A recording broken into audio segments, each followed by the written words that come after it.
ayan tol, magandang hapon po sa ating lahat. No? Pasensya na po kayo mga tol. Ngayon lang tayo nakabidyo no? Kasi nahirapan po tayo nakabidyo mga tol. Kasi yung power bank natin na nalubat na po. No? Kaya sinarge ko muna sa araw mga tol. Ngayon nakabidyo na po ako. Kasi may araw na hindi umuulan dito. Kaya maraming salamat po sa panonood niyo no? At suporta ninyo. At sana hindi kayo masawang manood mga tol. At palagi po kayo nakasubaybay sa aming mga video no, sa lahat ng mga kasamahan ko. Sana no, palagi po kayo nakasuporta. So ayan tol, dito po tayo sa area. Hindi tayo titigil tol hanggat din natin ma-rescue si Gusanter 44. Kasi kagabi mga tol, hindi ko lang nabidyohan mga tol. Nagpakita si dito sa area na to si Bert no. Hayop talagang Bert na yan. Siya pala ang may utak ng lahat.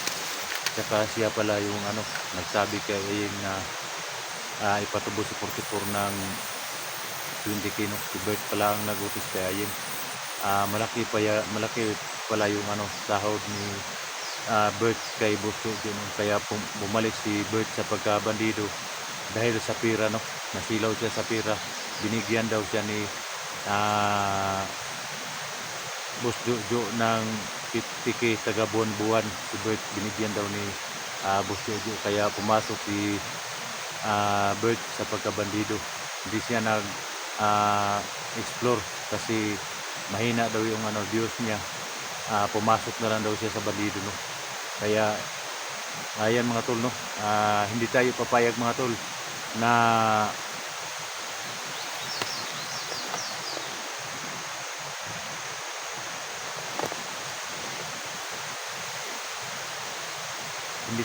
papayag mga tol kung ganyan ang desisyon ni Bert no. Kailangan natin siyang pigilan para hindi na siya bumalik sa pagkabandido no. Kahit tayong mga tol, kahit wala tayong mga pera, laban lang tayo. Mabuti na yung kinakain natin galing sa kabutihan no. Kaya laban lang tayo kahit mahina yung bait natin. So ayan mga tol no, samahan niyo po ako ngayon mga tol sa aking pag-explore. Sana na walang mangyari masama sa akin at palagi po kayo nakasubaybay sa ating mga video at palagi po kayo nag-pray para sa aming mga kaligtasan. Shout out nga pala no kay Madam Patricia Raldon. Shout out ma'am, maraming salamat ma'am sa lahat ng suportan mo. Patabot bait naman no. Ma'am Sarah, shout out no. Ma'am Esther, shout out. Mr. Gomez, shout out ma'am. Ma'am Jubilee Siro, Marnis Vlog, shout out. Lalo na kay Ma'am Marilyn. Ate Ibe, shout out. Siya nagpadala sa amin ng pagkain. Ma'am Lovely Heart, shout out sa lahat. Billy Fidel, shout out. Jinky Pilonino, Maricel Martinez, shout out sa lahat. Sana no, hindi po kayo magsawang manood, lalo na sa mga OFW natin dyan sa iba't ibang bansa. At sana palagi po kayo nasubaybay. Skip anak ng mga tol. Malaking tulong na po yan para sa sahod namin sa YouTube na kahit kunti. Okay naman po kami mga tol. Sa lahat ng mga dyan, mga viewers natin dyan, Luzon, Visayas, Mindanao, maraming salamat po sa walang sawa ng suporta. Pag-share lang po mga tol sa ating mga video. At sana no, sa araw na to makita ko yung mga kasamahan ko dito sa area na to. Kasi maraming nagsabi sa ating mga viewers na nandito daw yung mga kasama natin, sila HD, sila Jimby, sila Inday, sila Tisoy, sila Duga, sila Estin, sila Putipot. Si Putipot mga tol, nandun pa sa kampo no? Kaya balikan ko muna ngayon. Hindi tayo papayag mga tol na umuwi tayo na hindi kasama sa Putipot. So tara na mga tol.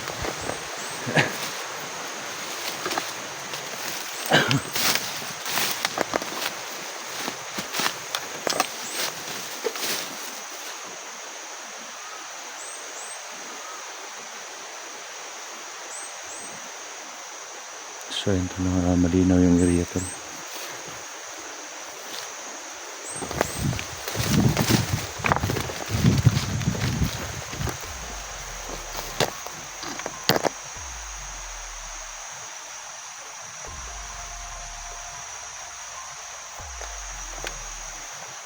Sana yun to marisinat sa agad yung dito.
Walang punta dito.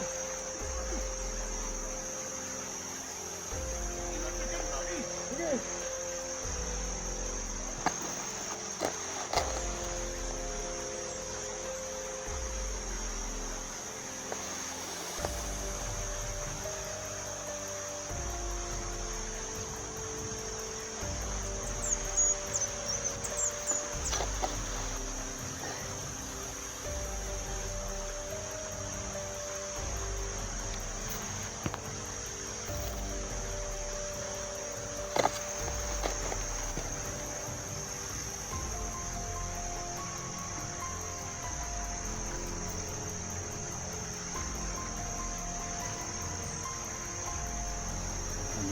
Dito yung produce tapos